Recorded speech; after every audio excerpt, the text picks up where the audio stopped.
ये यकीन रखना है कि अल्लाह ताला जगह से, ज़माने से, वक्त से पाक है।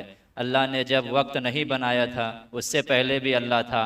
अल्लाह ने जब कोई मकान नहीं बनाया था उससे पहले भी अल्लाह था। जिस तरह अल्लाह उस वक्त था उसी तरह अल्लाह आज है। अब इस बात पे हमें नहीं पढ़ना है कि बग़ैर वक्त के और बग़ैर जगह के अल्लाह कैसे है। वो खुदा है जो अक्ल में नहीं आता है, और जो अक्ल में आ जाए वो खुदा नहीं होता है। तो हमें बस इतना ईमान रखना है कि जैसा अल्लाह ने बताया है वो वैसा है। कैसा है ये हमारी अक्ल नहीं जान सकती। क़यामत में जब अल्लाह का दीदार होगा, जन्नतियों को जब अल्लाह ताला अपना आप दिखाएगा, उसी वक्त मालूम चलेगा कि अल्लाह कैसा है। उससे पहले कोई कुछ नहीं कह सकता कि अल्लाह ताला कैसा है। तीसरी बात ये बताई गई थी कि अल्लाह ताला की तरफ कोई ऐब की निस्बत नहीं की जाएगी। किसी भी खराबी की निस्बत, कोई भी ऐसी चीज़ जिसमें नक्स हो, कमी हो, उसकी निस्बत अल्लाह ताला की तरफ नहीं की जाएगी। जैसे जुल्म की निस्बत, भूल की निस्बत, ज़्यादती की निस्बत और मजाक की निस्बत। अल्लाह ताला कुरान में फरमाता है, कुल अबिल्लाहि व आयातिहि व रसूलिहि कुंतुम तस्तहज़िऊन ला तअतज़िरू क़द कफ़रतुम बअद ईमानिकुम। कोई आयत का तर्जमा ये है कि अल्लाह ताला फरमाता है, क्या तुम अल्लाह से, अल्लाह की आयतों से, अल्लाह के रसूलों से मजाक करते हो? ला तअतज़िरू, बहाने मत बनाओ। क़द कफ़रतुम बअद ईमानिकुम, अपने ईमान लाने के बाद तुम काफिर हो गए हो। मुनाफिकीन ने मजाक के तौर पर इस्लाम की और रसूलुल्लाह की शान में गुस्ताखी की। हुआ ये कि सहाबी का ऊँट गुम गया, तो वहाँ जो मुनाफिकीन थे उन्होंने कहा कि देखो, ये जिस नबी का कलमा पढ़ते हैं उनका दावा है कि मैं आसमानों की खबरें बताता हूँ, जन्नत और जहन्नम की खबर बताता हूँ, और अपने सहाबा का ऊँट कहाँ गुम गया है वो इन्हें मालूम नहीं है, और कहते हैं कि मैं जन्नत की खबर तुम्हें दूंगा। ये उन लोगों ने कहा। ये बात जब रसूलुल्लाह तक पहुँची तो फिर मुनाफिकीन दौड़े दौड़े सरकार के पास आए और कहा, हम तो ऐसे ही मजाक में कह रहे थे, हमारा कुछ इरादा नहीं था, हम मजाक में कह रहे थे। अल्लाह ने ये आयत उतारी, ला तअतज़िरू क़द कफ़रतुम बअद ईमानिकुम, अब बहाने मत बनाओ, अपने ईमान के बाद तुम काफिर हो गए हो। यानी अल्लाह से, अल्लाह की आयतों से, अल्लाह की निशानियों से, अल्लाह के पैगंबरों से मजाक करने से अल्लाह बंदा ईमान से निकल जाता है। ये कोई मेरी बात नहीं है, ये कुरान की आयत है। जैसे बंदा मजाक में इस्लाम की कितनी चीज़ों का मजाक बना देता है। मिसाल के तौर पर दाढ़ी है, दाढ़ी इस्लाम की निशानी है, मस्जिद इस्लाम की निशानी है, अजान इस्लाम की निशानी है। जितनी चीज़ इस्लाम की निशानी के तौर पर है उनमें से किसी का भी मजाक बंदा बनाएगा वो उस वक्त ईमान से निकल जाएगा। उसे फिर से तौबा करनी होगी, फिर से कलमा पढ़ना होगा। अगर इसी हालत में वो मर गया तो फिर हमेशा के लिए जहन्नम में चला जाएगा। अब अल्लाह ताला के बारे में ये यकीन रखना ज़रूरी है कि अल्लाह ताला हमेशा से है और हमेशा रहेगा। अल्लाह को किसी ने पैदा नहीं किया है, वो हमेशा से है, उसने हर किसी को पैदा किया है। कायनात में कोई चीज़ ऐसी नहीं है, ना कोई नबी, ना कोई रसूल, ना कोई फरिश्ता जो हमेशा से हो। जितनी चीज़ दुनिया में है, जितनी मखलूक है, हर किसी को अल्लाह ने पैदा किया है। अल्लाह ताला हमेशा से है। तो कोई बंदा दुनिया में कोई चीज़, छोटी से छोटी चीज़ भी अगर मान ले कि ये चीज़ हमेशा से है, अल्लाह के पैदा करने से पहले से है, तो वो बंदा काफिर हो जाएगा। सिर्फ जो हमेशा से है वो ज़ात अल्लाह की है, और जो हमेशा रहेगी वो ज़ात अल्लाह की है। जितनी चीज़ है दुनिया में उसको अल्लाह ने पैदा किया है। एक वक्त आएगा क़यामत के दिन हर चीज़ फना हो जाएगी, फिर सिर्फ रब्बे करीम की ज़ात बाकी रहेगी। तो अल्लाह के बारे में जब ईमान लाना है तो ये मान कर ईमान लाना है कि अल्लाह हमेशा से है, ना उसकी कोई इब्तिदा है, अल्लाह हमेशा रहेगा, ना कोई उसकी इंतहा है। अब आगे आता है कि अल्लाह ताला की जितनी ताकत है वो ज़ाती है, किसी ने उसको कोई ताकत दी नहीं है। बंदों के पास जितनी ताकत है वो अताई है, यानी अल्लाह ताला ने उसे वो ताकत दी है। हम सुनते हैं, अल्लाह भी सुनता है। हमारे सुनने में अल्लाह के सुनने में फ़र्क है। हम कान से सुनते हैं, अल्लाह बगैर कान के सुनता है। वो अल्लाह जाने कैसा सुनता है, वो हमारी तरह नहीं है। अब हम में और अल्लाह में फ़र्क ये है कि अल्लाह सुनता है, उसे सुनने की ताकत किसी ने दी नहीं है। हम सुनते हैं अल्लाह की दी हुई ताकत से, हम ये हाथ हम हिला रहे हैं अल्लाह की दी हुई ताकत से। कोई ये समझ ले कि ये हाथ हम अपनी ताकत से हिला रहे हैं, अल्लाह के बगैर दिए कोई ये समझे कि एक जर्रा भी हिल सकता है, वो वहीं काफिर हो जाएगा। कायनात में जितना काम हो रहा है, जितनी चीजें हो रही हैं, एक पत्ता भी गिर रहा है या एक सांस भी इंसान ले रहा है, सब अल्लाह के हुक्म से हो रहा है। वो अलग बात है किसी काम से अल्लाह खुश होता है, किसी काम से अल्लाह नाराज होता है। कोई बंदा गुनाह कर रहा है तो भी अल्लाह चाह रहा है तभी कर रहा है, अलग बात है कि उसके करने से अल्लाह नाराज हो रहा है। लेकिन कोई ये कहे कि बंदा गुनाह खुद से कर ले रहा है, अल्लाह ना चाह रहा है फिर भी कर ले रहा है, तो ये अल्लाह ताला की ताकत को कम करना है कि बंदे की ताकत जो है वो अल्लाह के चाहे बिना वो काम कर ले रहा है। तो ऐसा नहीं है, कायनात में जितना काम हो रहा है और जो कुछ हो रहा है वो सब अल्लाह के हुक्म से हो रहा है। नेक काम है वो भी अल्लाह के हुक्म से है, बुरा काम है वो भी अल्लाह के हुक्म से है। लेकिन नेक काम में और बुरे काम में फर्क ये है कि बंदा नेक काम करेगा तो उसे सवाब अल्लाह देगा, बंदा बुरा करेगा उसे अजाब देगा, लेकिन होगा हर कुछ अल्लाह के हुक्म से ही। तो कायनात में जितनी चीज हो रही है वो अल्लाह के हुक्म से हो रही है और उसकी कुदरत के बिना कोई एक पत्ता भी नहीं हिला सकता। अल्लाह ताला की जितनी सिफत है वो जाती है और अल्लाह ताला ने जितनी सिफत अपने बंदों को अता की है वो अताई है। अब यहीं समझ लीजिए, अल्लाह भी सुनता है हम भी सुनते हैं, इसमें कहीं तरह से शिर्क हो रहा है। अल्लाह भी देखता है हम भी देखते हैं, कहीं से शिर्क हो रहा है। कोई ये कहे कि अल्लाह भी सुन रहा है तुम भी सुन रहे हो तो बराबर हो गया, तुम तो अल्लाह से खुद को मिला रहे हो, तो आप कहिएगा नहीं, हरगिज़ हम अल्लाह से खुद को नहीं मिला रहे हैं। अल्लाह सुनता है जाती, हम सुनते हैं उसकी दी हुई ताकत से। फर्क यहीं पे हो गया। शिर्क तब होता कि जिस तरह अल्लाह सुनता है खुद से बगैर किसी के मोहताजी के, हम भी कहें कि हम भी सुनते हैं खुद से बगैर किसी मोहताजी के, तब यह शिर्क होगा। इसी तरह जब हम कहते हैं कि नबी गैब की खबर जानते हैं, अब फिर आगे से कहा जाता है ये तो अल्लाह जानता है, अब शिर्क हो गया, तो वहां भी शिर्क नहीं होगा। क्यों नहीं होगा? अल्लाह गैब जानता है खुद से, उसे किसी ने बताया नहीं है। हमारे नबी गैब की खबर जानते हैं अल्लाह के बताए हुए से। दोनों में फर्क साफ हो गया। यही फर्क है जो इंसान खुद में कर लेता है, खुद को वो मौलाना कह लेता है। हालांकि कुरान में अल्लाह ने मौलाना खुद को कहा है, खुद को वो मोमिन कहता है।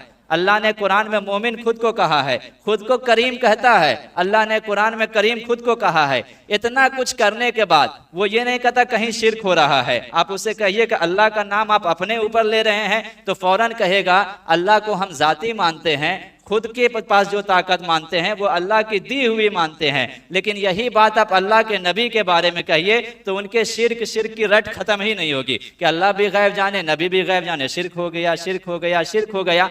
फर्क यही है कि अल्लाह के बताए हुए से नबी जानते हैं। जब फर्क हो गया तो फिर शिर्क नहीं हुआ। शिर्क तब होता जब हम कहते जिस तरह अल्लाह बगैर किसी के बताए गैब जानता है, इसी तरह नबी भी बगैर किसी के बताए गैब जानते हैं, तब होता कि दोनों को बराबर कर दिया। लेकिन अकीदा क्या है? अल्लाह खुद से जानता है, अल्लाह अपने नबी को बता देता है। जैसे अल्लाह जिस तरह गैब को जानता है, अल्लाह उस तरह हाजिर को भी जानता है। दोनों चीज अल्लाह जानता है। अब हाजिर को हम भी जानते हैं, तो हमारे जानने में और अल्लाह के जानने में जिस तरह फर्क है, इसी तरह गैब जिस तरह अल्लाह जानता है और अल्लाह के नबी जानते हैं, दोनों के जानने में फर्क है।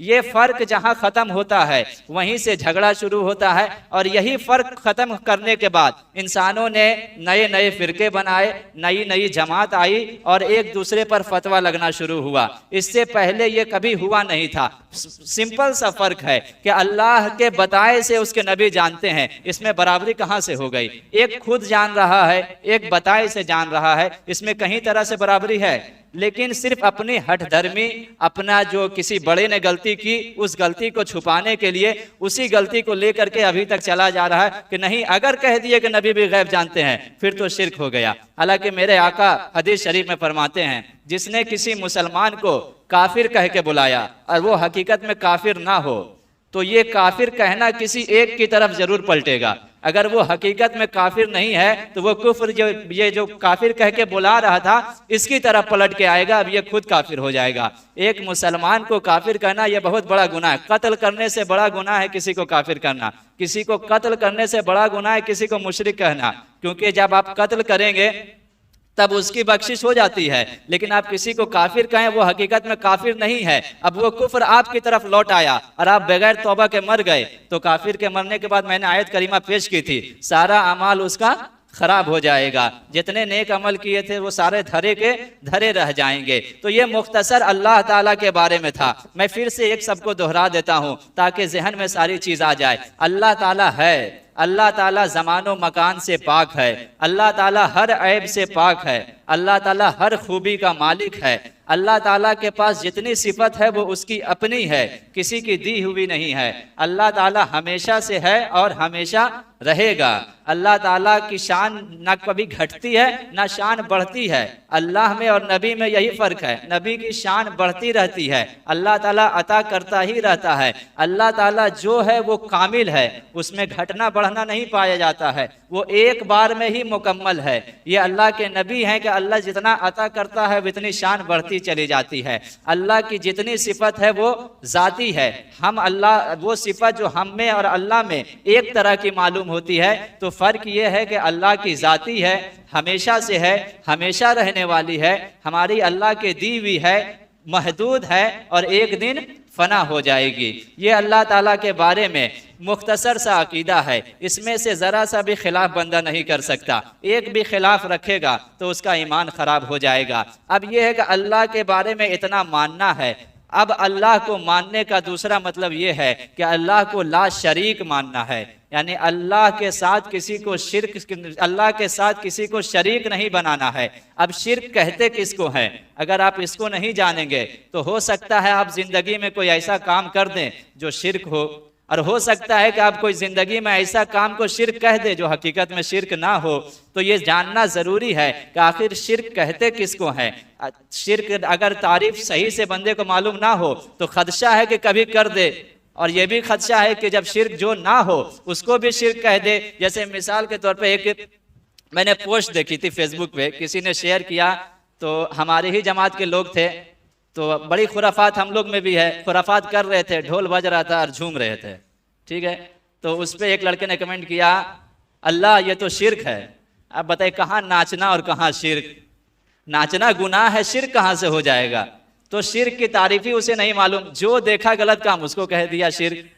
तो शिर्क की तारीफ यह है कि अल्लाह ताला जैसा किसी दूसरे को मानना, अल्लाह ताला के जैसा किसी दूसरे को मानना, या फिर किसी को इबादत के लायक समझना। ये दो चीज़ है, अल्लाह ताला की तरह किसी दूसरे को मानना या फिर किसी को इबादत के लायक समझना। किसी को बंदा इबादत के लायक समझ लेगा, उसने अल्लाह के साथ शिर्क कर दिया। इबादत के लायक सिर्फ कौन है? अल्लाह है, अल्लाह के अलावा कोई इबादत के लायक नहीं। हम कलमा पढ़ते हैं, क्या पढ़ते हैं? ला इलाहा इल्लल्लाह। इसका मतलब क्या है? कलमा किसी भी बच्चे को पढ़ाएं तो उसका मतलब ज़रूर उसके जहन में डाल दें, ताकि वो समझे कि ये कलमा पढ़ के जो हम मुसलमान हो रहे हैं इसका मतलब है क्या? ला इलाहा, कोई माबूद नहीं है, कोई इबादत के लायक नहीं है, इल्लल्लाह, सिवाय अल्लाह के। अल्लाह को ला शरीक मानने के बाद, यानी अल्लाह के सिवा तमाम माबूदाने बातिला, जितने माबूद बातिल बंदों ने बनाकर उनकी परस्तिश करना शुरू की है, सबको पहले कहना ला इलाहा इल्लल्लाह, कोई इबादत के लायक नहीं है, इल्लल्लाह, सिवाय अल्लाह के। ये कलमे का पहला जुज है, ये बंदा कहता है तब इस्लाम में दाखिल होता है। अब एक बंदा ये कलमा पढ़े, ला इलाहा इल्लल्लाह पढ़ रहा है, लेकिन वो किसी और को इबादत के लायक समझे, उसका कलमा बेकार हो जाएगा। इबादत कर नहीं रहा है लेकिन ये समझे कि अल्लाह भी इबादत के लायक है और कोई और भी इबादत के लायक है, सिर्फ ये समझेगा, वो काफिर हो जाएगा, बल्कि मुशरिक हो जाएगा, क्योंकि उसने दो माबूद बना लिए, एक अल्लाह को, एक दूसरे को। इबादत करे या ना करे, सिर्फ मानेगा कि दूसरा भी इबादत के लायक है, तो उसका कलमा पढ़ना बेकार हो जाएगा। मुसलमान तब होगा जब इस कलमे का जो मतलब है उस पर अमल करेगा। ला इलाहा इल्लल्लाह, अल्लाह के सिवा कोई माबूद नहीं है। अब है कि अल्लाह के सिवा किसी को माबूद नहीं मानता, लेकिन अल्लाह जैसा किसी को मानता है। जैसे अल्लाह खालिक है, वो किसी और को खालिक मान ले। अल्लाह रिज्क देने वाला है, वो किसी और को रिज्क देने वाला मान ले। अल्लाह ताला बरसात, पानी बरसाने बरसाने वाला है, वो किसी और को पानी बरसाने वाला मान ले, भले ही उसको इबादत के लायक ना समझे, लेकिन उसने अल्लाह जैसा दूसरा मान लिया तो ये भी शिर्क हो जाएगा। ये दोनों काम अगर नहीं है तो फिर कभी शिर्क नहीं होगा, ज्यादा से ज्यादा वो हराम होगा। वो और कोई ऐसा काम कर तो वो कुफ्र हो सकता है, लेकिन शिर्क सिर्फ इन्हीं दो सूरत में होगा कि वो किसी को इबादत के लायक मान ले, या जैसा अल्लाह है वैसा किसी दूसरे को मान ले। जैसे अल्लाह ताला हमेशा है, वो किसी और को हमेशा से मान ले, उसने अल्लाह के साथ मिला दिया। अल्लाह हमेशा रहेगा, उसने किसी और को हमेशा रहने वाला मान लिया, उसने अल्लाह के साथ उसको मिला दिया। अल्लाह ताला जाती तौर पर अता करने वाला है, वो किसी और को ये समझ ले कि बगैर अल्लाह के दिए भी ये हमारी मदद कर सकता है, उसने अल्लाह के साथ उसको मिला दिया। मैं ये कलम अपने हाथ में लिए हुआ हूँ, कोई ये समझ ले कि मैं अपनी ताकत से लिए हुआ हूँ, को अल्लाह ताला ना चाहे तो भी मैं पकड़ सकता हूँ, तो मैंने अल्लाह के साथ खुद को मिला दिया। तो शिर्क किससे होगा? किसी को इबादत के लायक समझे या फिर किसी को अल्लाह की तरह समझे, ये दोनों बात नहीं है तो शिर्क नहीं होगा। इस शिर्क में की तारीफ में लोगों ने गड़बड़ करके, घोटाला करके जो शिर्क नहीं था उसको भी शिर्क बना दिया। क्या कि अगर या रसूल अल्लाह कह दिए तो शिर्क हो गया, या नबी सलाम अलैहि पढ़ दिए तो शिर्क हो गया। अब शिर्क की वजह क्या बनाई कि अल्लाह को भी तुम समझते हो कि दूर से सुनता है, अब तुमने अपने नबी को भी समझ लिया कि दूर से सुनता है, दोनों बराबर हो गया तो शिर्क हो गया।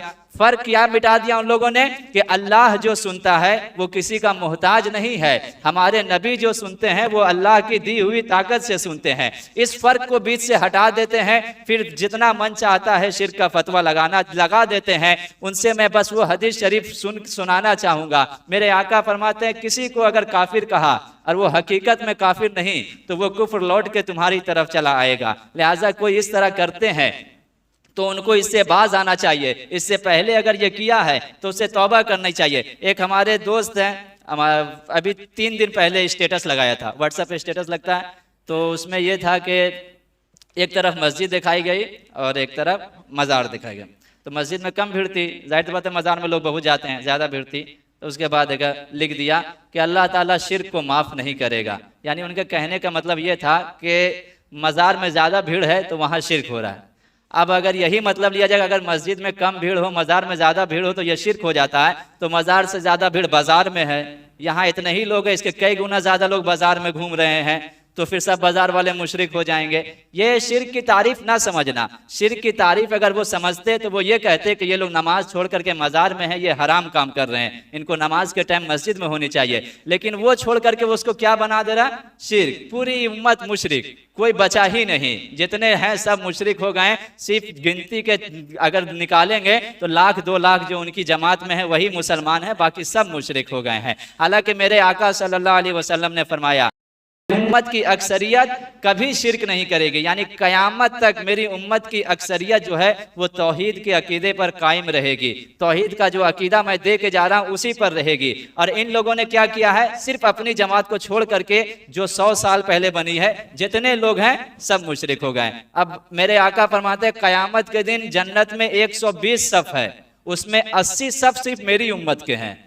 120 सफ, 120 सफ, एक सफ में करोड़ों अरबों लोग, उसमें से 80 सफ सिर्फ इस उम्मत के, 40 सफ आदम अलैहिस्सलाम से मिला करके ईसा अलैहिस्सलाम तक। इतनी बड़ी जमात इस उम्मत से जन्नत में जाएगी, तो जाहिर है जब शिर्क नहीं करेगी तभी जाएगी।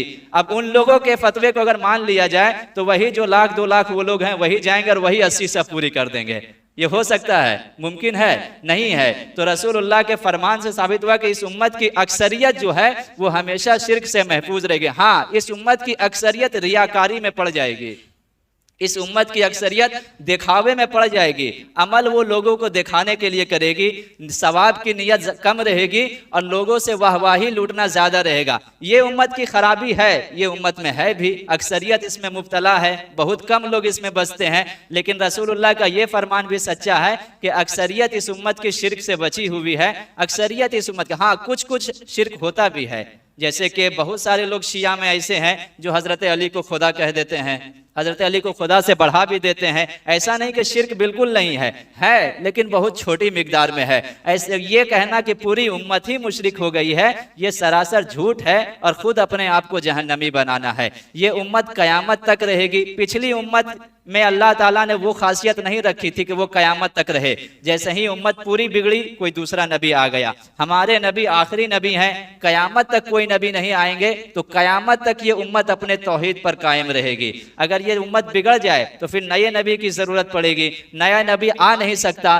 तो ये मानना पड़ेगा कि ये उम्मत की अक्सरियत जो है वो सही रहेगी। और इस उम्मत की जो अक्सरियत है 80% जो आबादी है उसको हम अहले सुन्नत व जमात कहते हैं, जो शुरू से लेकर के अब तक चली आ रही है और क़यामत तक ये बाकी रहेगी। हर दौर में नए नए लोग उठे। सहाबा के दौर में मुनाफिक थे, रसूलुल्लाह का इंतकाल हुआ, उसके बाद खारजी लोग पैदा हुए। हजरत अली के टाइम में हजरत अली ने उनको दबाया। फिर जब इमाम आजम का दौर आया उस वक्त एक फिरका पैदा हुआ जिसने अल्लाह ताला के जिस्म को मान लिया। यानी मैंने कहा था कि कुछ आयत ऐसी है जिससे लगता है कि अल्लाह का हाथ है, पैर है, उस आयत की वजह से उन लोगों ने अल्लाह के लिए जिस्म मान लिया कि अल्लाह का हाथ भी है, हमारे तरह हाथ उठाता भी है, अल्लाह ताला का पैर भी है, अल्लाह ताला आता भी है, जाता भी है। वो दौर गुजरा। इमाम अहमद बिन हम्बल का दौर आया। उस वक्त एक मखलूक पैदा हुई जिसने कहा कि ये जो कुरान है वो भी इंसानों की तरह एक दिन फना हो जाएगा।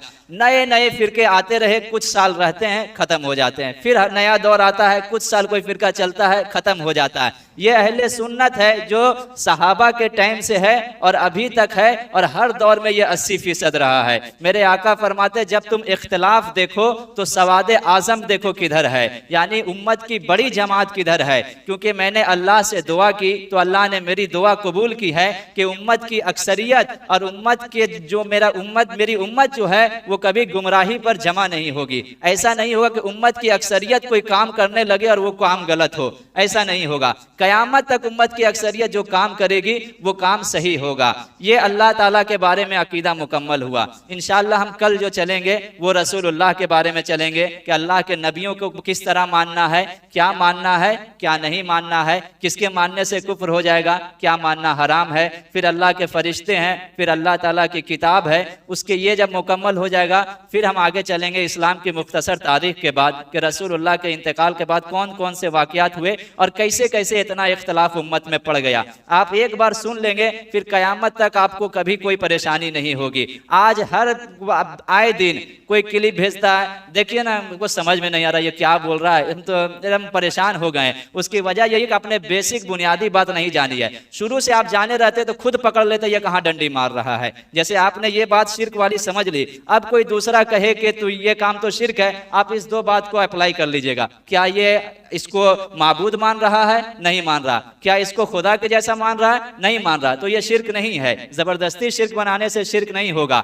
अल्लाह ने जो शिर्क कहा, रसूलुल्लाह ने जिसे शिर्क कहा वही शिर्क है। बाकी ये खुद साख्ता तारीफ अपनी जमात को दिखाने के लिए कि हम लोग सही हैं बाकी सब गलत है, पूरी उम्मत मुशरिक हो गई है, नए नए तारीफ लोगों ने गढ़ लिए हैं। इंशाअल्लाह आप इसी तरह रोज आएं, बहुत कुछ सीखने को मिलेगा। दुआ कर लें।